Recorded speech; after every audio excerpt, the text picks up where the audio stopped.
here with Guardian Fleet Safety. We got another awesome build to show you today. It's a 2020 Dodge Durango Pursuit. Let's check it out.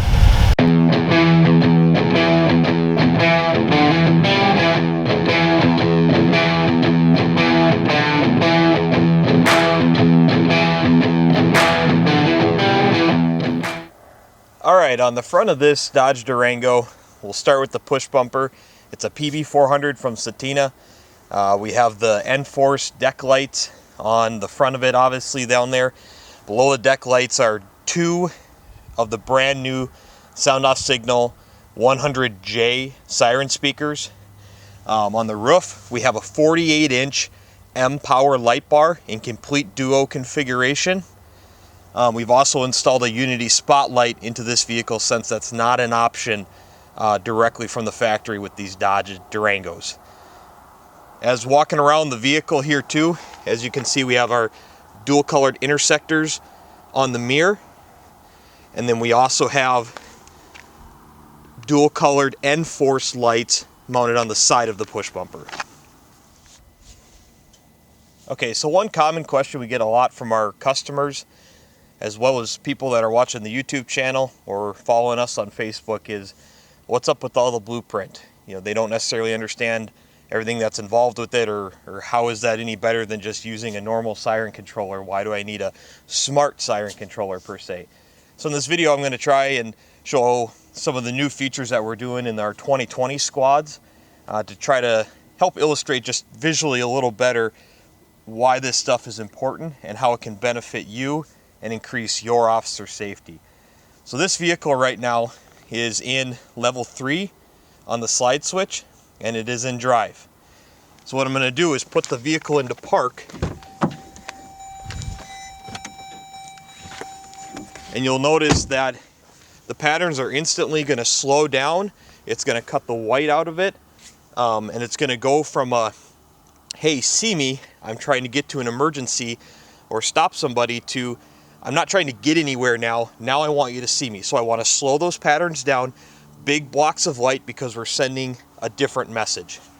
So what the officer can do now is, if they're working during the night or in a situation where they don't want all this light, all they need to do is simply click the slider switch down to level 2 while in park, and they're going to get cruise mode to the front, and they're going to retain their slow flashing on the corners. What we kind of found is that the red-blue flashing can be overwhelming at night sometimes, and so this is just a real easy option for the officer to utilize if they're in a low light condition. Some of the other options that this vehicle is going to have is also all of the lights on the vehicle can be put into a low power mode. All of the lights on the vehicle can turn white, so we have complete 360-degree scene lighting. And then also all of the lights on the vehicle can go into the cruise mode, like you see right now on this light bar. So whether you want to sit in a parking lot or sit somewhere at county fair, national night out, something like that, where you want to be seen, but again, it's not a obnoxious flashing blob, the cruise mode is a really good way to utilize the lights that you're paying for in a unique way that other siren systems can't utilize it. So what I'm showing you here are some pretty basic features, but as you can see here, I'm standing next to the vehicle, and even in the bright daylight, I still have quite a bit of light coming off the corner of this light bar. At night, not only can this be a distraction, but it can backlight the officer, creating, again, a officer safety issue, especially if he's trying to engage a suspect that's up front. So hypothetically, if the officer is in the vehicle and he opens his door, it's going to automatically kill the corner of this light bar while the door is open. And then once he shuts it, it's going to give him 8 seconds, and that allows him to proceed up to the vehicle and make contact with whatever he needs to do, and he's not getting blinded by this.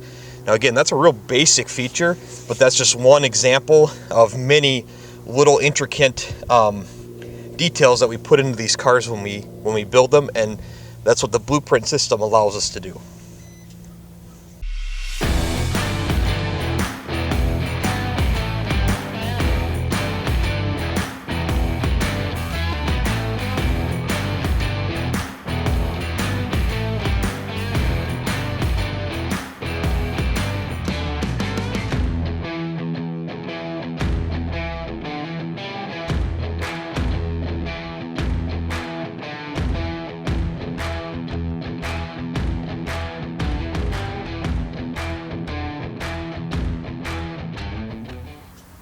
Okay, here at the back of the vehicle, Blueprint is flashing our factory ring along with our reverse bulbs. And obviously it's controlling the M-Power lights that are next to the license plate area here. All of these lights will go white with reverse, so it creates a decent amount of light when they're backing up the vehicle as well. Okay, so in the rear cargo area here you can see we have a large single drawer box, and then on top of that we have a Santa Cruz shotgun single weapons rack, and that's actually for a less lethal weapon. Now, we get a lot of questions from agencies on these boxes and which one is the best. Do I want a multi-level one? Do I want a huge command center? We have found, based on our experience as cops and a lot of feedback from agencies, the large single drawer box like this works out the best. And reason being is typically what departments are putting in here are, a ballistic helmet, a heavy vest, cones, fire extinguisher, something that's not going to fit in smaller drawers. People sometimes think before they get these they're going to put all this tiny little stuff in there, and that's not normally the case. Obviously every agency is different, but typically what we see agencies actually putting in these require a large drawer versus a bunch of small little drawers that really don't hold much, especially in a patrol capacity.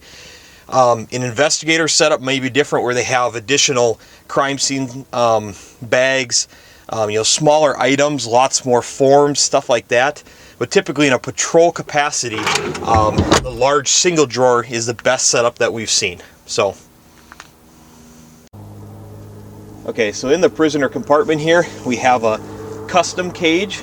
And when I say custom cage, there's actually a company called Custom Cage, and they make this partition. So sometimes there's some confusion there. We did not custom make this. That is actually the brand. It's a single prisoner partition. And they work out really good for these Durangos because there's not a lot of room if you put a full-size cage in here. So unless you need a full-size cage, single prisoner partition is the way to go.